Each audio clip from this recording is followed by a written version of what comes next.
وہ عورت کیا کہہ رہی تھی؟ وہ ابوبکر کو چائے دینے آئی تو اس نے پوچھا۔ سارا رستہ دونوں میں کوئی بات نہیں ہوئی تھی اور اب وہ پوچھ رہا تھا۔ کچھ خاص نہیں، بس ویسے ہی۔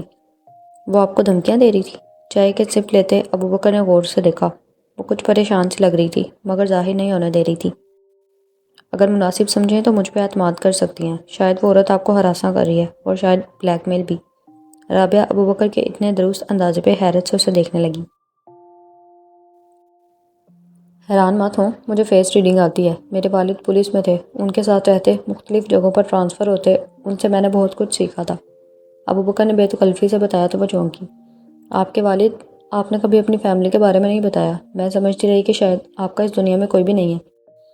نہیں، رشتے تو سبھی موجود ہیں، ماں باپ، بہن بھائی اور گھر بھی۔ ابوبکر شاید اچھے موڈ میں تھا، سو بتا رہا تھا۔ وہ حیران ہو کر دیکھنے لگی۔ تو پھر آپ یہاں کیوں رہ رہے ہیں؟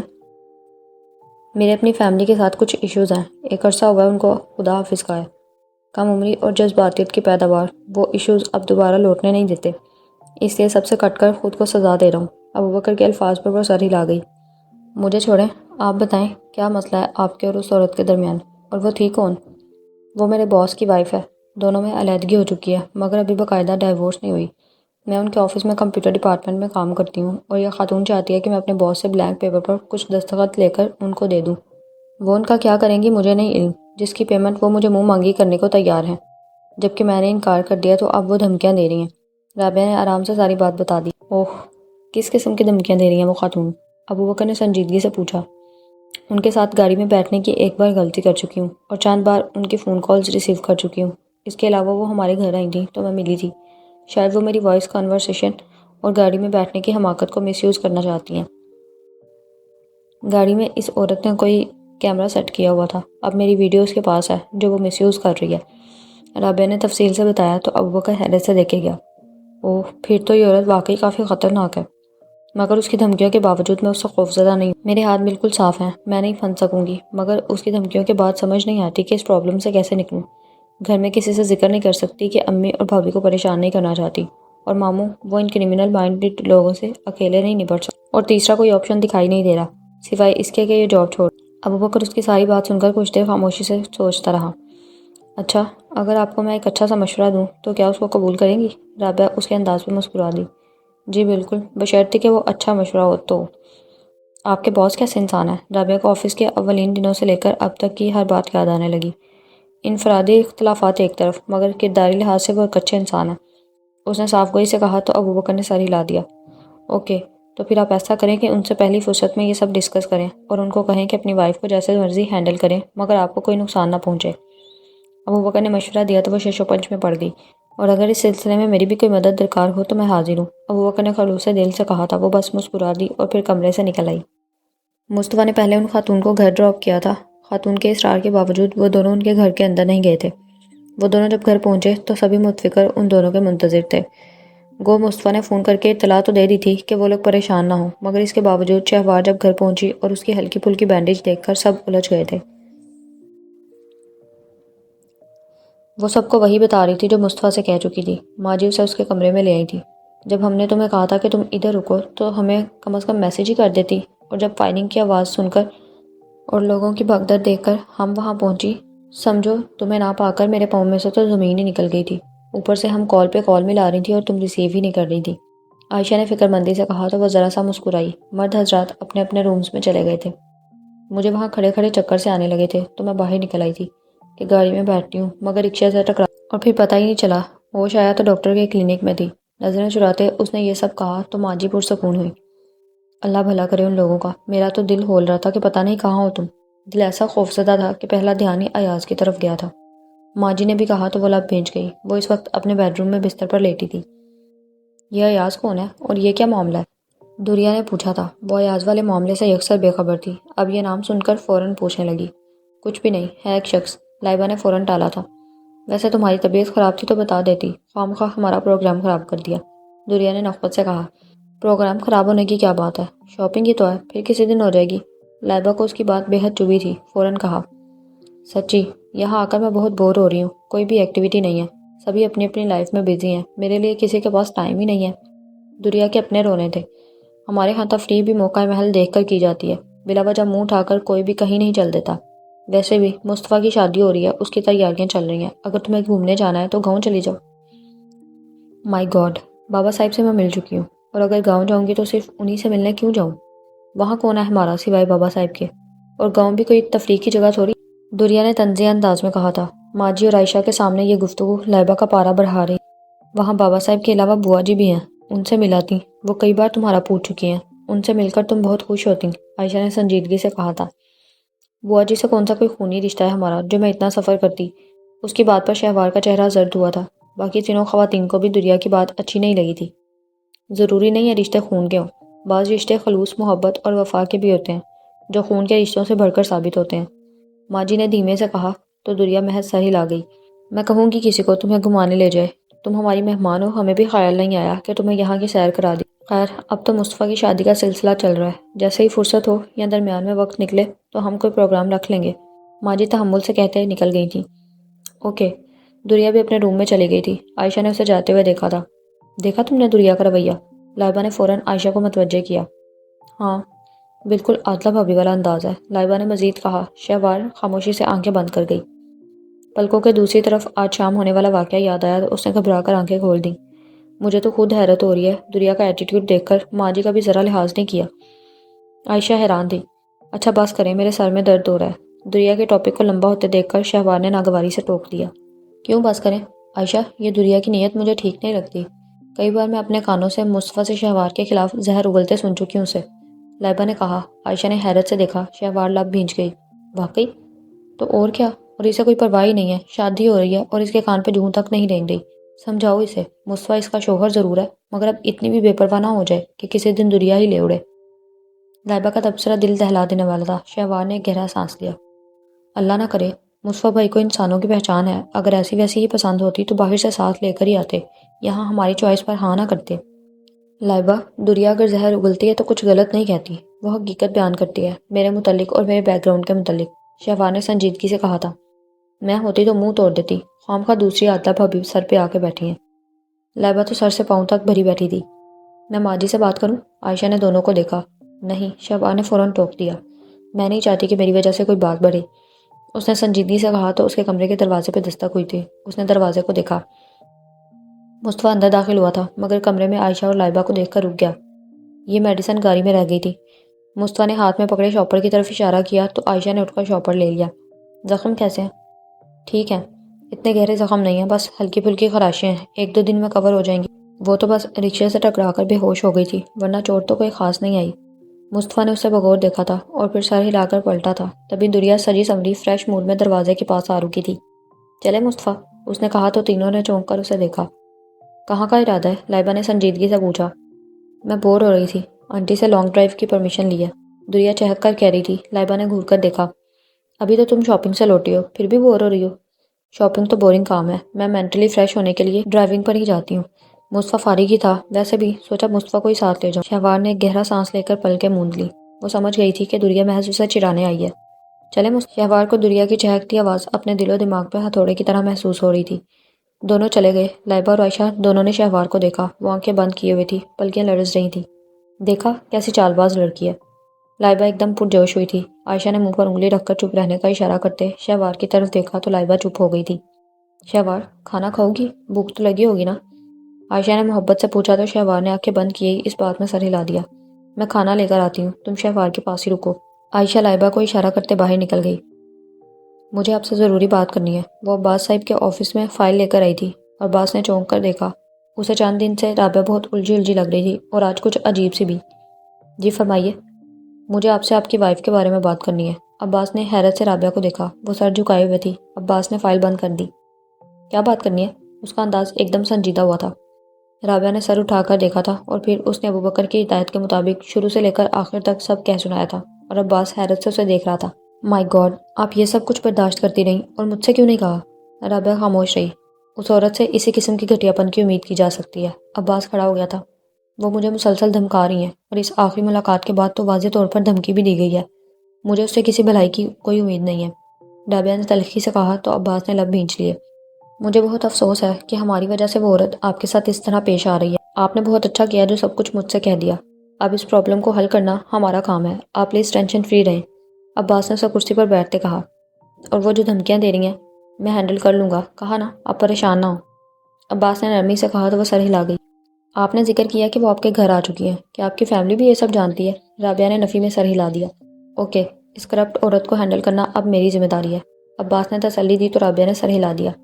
وہ اٹھ کر کمرے سے نکل گئی تو عباس کچھ دیر سوچتا رہا، پھر اٹھ کر نچلے فلور پر آ گیا تھا۔ شاہزیب صاحب آفس میں ہی تھے، اس نے ان سے تمام بات ڈسکس کی تھی، ان کا بھی عباس جیسا ہی ریئیکشن تھا۔ اوہ، تو یہ عبدالقیوم کی فیملی اخلاقی لحاظ سے اس حد تک دیوالیہ ہو چکی ہے کہ بیٹا تو ایک طرف، اب بیٹی بھی ہر حد عبور کر چکی ہے۔ افسوس، وہ ہمارے خاندان کا حصہ تھی، شاہزیب صاحب نے بہت افسوس سے کہا تھا۔ اس نے جو کرنا تھا کر چکی ہے، اب سوال یہ ہے کہ مس رابعہ کو وہ جس طرح مس یوز کر کے دھمکیاں دے رہی ہے، ان دھمکیوں کو کیسے ہینڈل کیا جائے۔ بہرحال رابعہ یہ سب کچھ ہماری وجہ سے ہی سہ رہی ہے۔ ہاں، سب سے پہلے تو مس رابعہ کو اس پریشانی سے نکالنا ہی اصل ٹاسک ہے۔ میں وکیل صاحب کو بلواتا ہوں اور کوئی حل ڈھونڈتا ہوں۔ تم ایسا کرو، عادلہ کو کال کرو، اس سے اس کے ارادوں کو جاننے کی کوشش کرو تاکہ علم ہو سکے وہ ہمیں ٹارگٹ پر رکھتے رابعہ کے معاملے میں کس حد تک گر سکتی ہے۔ وہ اس سلسلے میں کوئی عملی قدم بھی اٹھائے گی یا محض رابعہ کو ڈرا دھمکا کر اپنا مقصد حاصل کرنا ہے؟ شاہزیب صاحب نے رائے دی تو عباس نے سر ہلا دیا۔ چند مزید باتوں کے بعد وہ اپنے آفس میں آ گیا تھا۔ بہت سوچ بچار کے بعد اس نے عادلہ کے نمبر پر کال ملائی تھی۔ ہیلو، عادلہ نے کال ریسیو کر لی تھی۔ عباس بول رہا ہوں، عباس نے تلخی سے کہا۔ دوسری طرف عادلہ حیران ہوئی تھی۔ تم کیوں کال کی ہے؟ وہ پوچھ رہی تھی۔ کال تو تمہیں بہت کچھ سنانے کے لیے کی تھی، مگر اس وقت سب سے اہم سوال کروں گا، تم رابعہ کو کس مقصد کے لیے استعمال کر رہی ہو؟ دوسری طرف عادلہ ایک دم چونکی تھی۔ کیا مطلب؟ اب یہ مت کہنا کہ کون رابعہ؟ تم اسے میرے آفس میں آ کر بہت سنا کر ہمارے سامنے دھمکا کر گئی تھی۔ رابعہ کو تو بہت اچھی طرح جانتی ہوگی تم، عباس نے تلخی سے کہا۔ رابعہ کے گھر جانا، اسے میرے خلاف بھڑکانا، فون کالز کرنا، بلینک پیپرز پر دستخط وہ بھی میرے لینے کا کہنا، دھمکانا، ہراساں کرنا، اور اب اسے بلیک میل، اس سب کی تفصیل میں بتاؤں کہ تم بتاؤ گی؟ میں کسی رابعہ کو نہیں جانتی، عادلہ نے تیزی سے کہا تھا۔ تم اسے اچھی طرح جانتی ہو، یہ وہی جس کی تم بابا کے آفس میں آ کر انسلٹ کر کے گئی تھی اور فون کالز بھی کرتی رہی تھی۔ عباس کا لہجہ سب پار تھا، دوسری طرف بالکل خاموشی چھا گئی تھی۔ عادلہ بیگم، ایک بات اچھی طرح ذہن نشین کر لو، تمہارے باپ کے پاس چاہے جتنا بھی اختیار اور پیسہ ہو، وہ کبھی بھی میری مالی حیثیت یا فیملی کے سٹیٹس کو چیلنج نہیں کر سکتا، اور نہ ہی اس کے اس طرح کے اوچھے ہتھ کنڈے ہمیں نقصان پہنچا سکتے ہیں، عباس نے سختی سے کہا تھا۔ اور تم جو بھی کرنا چاہتی ہو، الٹا تمہیں ہی نقصان پہنچے گا۔ تمہارے ساتھ میں نے جتنا بھی عرصہ گزارا ہے، اس نے مجھے یہی سکھایا ہے کہ تم کبھی بھی قابل اعتبار عورت نہیں ہو۔ تمہاری رگ رگ سے واقف ہو چکا ہوں۔ یاد رکھنا، رابعہ صرف ہماری ورکر نہیں ہے، بلکہ وہ ہماری کمپنی کی ساکھ ہے۔ اگر اسے کچھ ہوا تو تمہارا حشر بھی بہت برا ہوگا، عباس نے سرد انداز میں کہا تھا۔ تم مجھے دھمکیاں دے رہے ہو؟ اپنے اسٹیٹس سے ڈرانا چاہتے ہو؟ وہ بھڑک اٹھی تھی۔ نہیں، آسان زبان میں سمجھانے کی کوشش کر رہا ہوں، سمجھ جاتی ہو تو تمہارا فائدہ ہے، اور نہ سمجھو تو نقصان اٹھاؤ گی۔ رابعہ کو ہماری وجہ سے کوئی نقصان پہنچتا ہے یا پھر اس کے کریکٹر پر کوئی حرف آتا ہے تو پھر سب سے پہلے تمہیں انجام تک پہنچانے میں آؤں گا، ایک ایسا انجام جہاں تمہارا بچ نکلنا ناممکن ہے، عباس نے غصے سے کہا تھا۔ میں تمہاری دھمکیوں سے ڈرنے والی نہیں ہوں۔ تم سے کہہ کر وہ مڈل کلاس لڑکی سمجھتی ہوگی کہ وہ تمہیں ڈھال بنا کر بچ جائے گی، تو غلط فہمی ہے، میں اب اسے مزہ چکھا کر رہوں گی، عادلہ نے تنفر سے کہا تھا۔ تو پھر تم بھی سنگین نتائج کے لیے تیار رہنا، یہ کبھی مت بھولنا کہ اس مڈل کلاس لڑکی کی بیک پر ہم ہوں گے۔ عباس کا لہجہ برف کی طرح سرد ہو گیا تھا۔ تمہاری لڑائی یا بگاڑ ہم سے ہے تو ڈائریکٹ ہم پر حملہ کرو، کسی اور کو مس یوز کرو گی تو ہم بھی اچھی طرح نمٹ لیں گے۔ مائی فٹ، کیا کر لو گے تم؟ دوسری طرف وہ چیخی تھی۔ تم اچھی طرح جانتی ہو کہ ہم کیا کر سکتے ہیں، کسی غلط فہمی میں مت رہنا، عباس نے کہہ کر فون بند کر دیا تھا۔ تم اب اسے بھول کیوں نہیں جاتے؟ وہ لڑکی آخری لڑکی تو نہیں تھی۔ دیکھو، وہ لیلا زبیری اتنی بار تمہارا پوچھ چکی ہے، تم اس کی کال بھی ریسیو نہیں کرتے، نہ ہی اس سے مل رہے ہو، اس کے دوست شہزاد نے کہا تھا۔ میں نہیں بھول سکتا، وہ لڑکی اب میری ضد بن گئی ہے، جب تک اسے اس کے انجام تک نہیں پہنچا دیتا اب کسی اور لڑکی کی طرف نہیں دیکھوں گا، ایاز نے تیش میں گلاس ٹیبل پر پٹکتے ہوئے کہا تھا۔ تینوں دوستوں نے تعصب سے اسے دیکھا۔ تم نقصان اٹھاؤ گے، یاد رکھنا، ہم تمہارے دوست ہیں، تمہیں مشورہ دے رہے ہیں، ابھی صرف ضمانت پر رہا ہوئے ہو، کیس ختم نہیں ہوا تمہارا۔ جو لوگ تم پر کار واردات کا کیس ڈال سکتے ہیں، وہ کل کو تم پر قتل کا کیس بھی ڈال کر ساری عمر کے لیے جیل میں سلاخوں میں بھی قید کر سکتے ہیں، احسن نے کہا تھا۔ مائی فٹ، ایاز نے ہاتھ مار کر گلاس زمین پر پٹک دیا۔ میں اس مصطفیٰ کو زندہ نہیں چھوڑوں گا، تم لوگ دیکھنا، حشر نشر کر دوں گا اس کا۔ وہ اگر سخت سیکیورٹی میں نہ ہوتی تو کب کا اس کا حشر بگاڑ چکا ہوتا۔ اس نے کندھے اچکائے جیسے اسے سمجھانا بے سود ہو۔ اور شاپنگ سینٹر میں تو وہ تنہا تھی، تمہارے پاس پسٹل بھی تھا، مگر تم پھر بھی کچھ نہ کر سکے، اور وہ تمہارے ہاتھوں سے بچ نکلی، احسن نے تمسخر سے کہا۔ ایاز نے سرخ نگاہوں سے اسے گھورا۔ آخر کب تک بچ نکلے گی؟ میں اس کا پیچھا نہیں چھوڑوں گا، اسے ایسا ذلیل کروں گا کہ ساری عمر یاد رکھے گی کہ کس سے پالا پڑا ہے۔ تم کچھ نہیں کرنے والے بلکہ اپنی خیر بناؤ. اب تمہارا حشر اس کا کزن جو کرے گا اس کو یاد کرو. اس نے سلگ کر کہا تو کامران نے اسے گھورا. تم میرے دوست ہو یا مصطفیٰ کے؟ ایاز نے کھا جانے والی نظروں سے اسے گھورا. دوست تو تمہارا ہی ہوں مگر مشورہ تمہیں اچھا دے رہا ہوں. مان لو گے تو فائدے میں، نہیں مانو گے تو نقصان اٹھاؤ گے. ایسا نے سنجیدگی سے کہا تو ایاز گھورتا رہا تھا. تم اس کو گھورنا بند کرو. اس کا ہی نہیں ہم سب کا یہی مشورہ ہے کہ اس لڑکی کو بھول جاؤ. جس طرح وہ لڑکی مضبوط پناہگاہ میں ہے تم کچھ نہیں کر سکتے. تم اس وقت انتقام میں اندھے ہو مگر عقل مندی کا تقاضا یہ ہے کہ ابھی کچھ مت کرو اور جب موقع ملے تو وار کر دینا. کامران نے بھی مشورہ دیا. کامران ٹھیک کہہ رہے. جو بھی پلان بناؤ ہمیں بتا کر بناؤ. ہم سب ساتھ ہیں تمہارے. مگر اس وقت بالکل کول ہو جاؤ. یقیناً مصطفیٰ تم سے بے خبر نہیں ہوگا. وہ تو اس لڑکی کی خوش قسمتی ہے کہ وہ بچ نکلی، ورنہ اسے کچھ ہو جاتا تو تم مارے جاتے. شہزاد نے بھی کہا تھا. یقیناً اب تک وہ لڑکی اپنے گھر بتا چکی ہوگی اور مصطفیٰ نے اس کی بربادی کی تیاری بھی کر رکھی ہوگی. جب تک یہ ہمارے پاس ہے تو سیف ہے. باہر نکلا تو گیا. اس نے بھی کہا تو لب بھیج گیا. وہ واقعی بے بس تھا. اس دن تو خوش قسمتی سے شہوار نظر آ گئی تھی اور اس نے فوراً پسٹل نکال لیا تھا، بلکہ شاپنگ سینٹر میں اس کا پیچھا کرتا رہا تھا اور جیسے ہی تنہا ملی اس نے حملہ کر دیا. مگر اس کے پاس پسٹل ہونے کے باوجود وہ ڈرے بغیر بچ نکلی تھی اور وہ ابھی تک اس ہار کا ماتم کر رہا تھا. جان بوجھ کر اس نے ہوائی فائر کیا تھا. خیال تھا کہ لوگ اس سے ڈر کر اس کو پکڑنے کی کوشش نہ کریں گے اور پھر شہوار کا تعاقب کرنے کی بجائے وہ بھاگ گیا تھا اور اب مسلسل ایسے منصوبے بنا رہا تھا جس سے شہوار کو نقصان پہنچا سکتا تھا. بلکہ میرا تو مشورہ ہے اس وقت کسی بھی ایکٹیویٹی میں ملوث نہ ہو. اپنے فادر کو کہو جیسے بھی ممکن ہو تمہیں ایسی جگہ بھیج دیں جہاں مصطفیٰ یا اس کے ساتھیوں کی نگاہ تم پہ نہ ہو. کچھ عرصہ پرسکون رہو، تب تک تمہارا کیس بھی ختم ہو جائے گا، پھر کوئی حملہ کرنا. کامران نے مشورہ دیا تو اس کے انتقام کے لیے مچلتے دل پر کچھ سکون کے چھینٹے گرے تھے اور اس کا دماغ کچھ اور سوچنے کے قابل ہوا تھا. اس نے پرسوچ نظروں سے سب کو دیکھا اور پھر ایک گہرا سانس خارج کیا تھا. مصطفیٰ آفس میں تھا جب اسے اس کے ایک ماتحت نے آ کر کچھ اطلاعات دی تھی. وہ سنتے ہی ایک دم چونکا تھا. تمہیں یقین ہے کہ کل ایاز شاپنگ سینٹر میں تھا؟ اس نے دہرایا. یس سر، میں نے اس کے تعاقب میں جو لوگ چھوڑے ہیں ان کی یہی اطلاع تھی. ٹائمنگ کیا تھی؟ مصطفیٰ نے اپنا شک رفع کرنا چاہا. شام کے بعد کی. مائی گاڈ. مصطفیٰ کو ایک دم عائشہ کی کالز اور شہوار کی گمشدگی کی اطلاع یاد آنے لگی. اگر ایسی کوئی بات ہوتی تو شہوار ذکر تو کرتی اس سے. اس نے ماتحت کو گھورا. خبر بالکل سچ ہے؟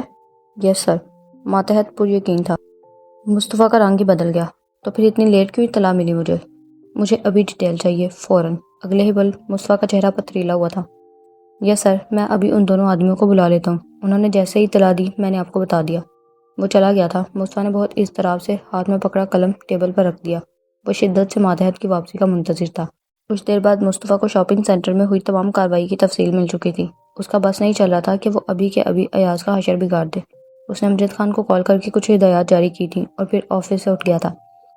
کل والے حادثے کے بعد شہوار اپنے کمرے میں ہی بند تھی. صبح وہ کالج نہیں گئی تھی. وہ گھر آیا تو سیدھا شہوار کے روم میں آیا تھا. وہ بک لیے پڑھ رہی تھی. ارد گرد سلیبس کی بکس موجود تھیں. اسے دیکھ کے چونکی. آپ؟ وہ فوراً سیدھی ہوئی تھی. مصطفیٰ نے دروازہ بند کر دیا تھا. شہوار اس کے انداز پر ٹھٹک گئی. خیریت؟ کل شاپنگ سینٹر میں کیا ہوا تھا؟ وہ شہوار کو بغور دیکھتے پوچھ رہا تھا. شہوار کا دل ایک لمحے کو ساکت ہوا تھا، یعنی اسے خبر ہو گئی تھی. وہ فوراً نظریں چھڑا گئی. میں تفصیل بتا چکی ہوں، دھیمے سے کہہ کر وہ بستر سے اتر آئی.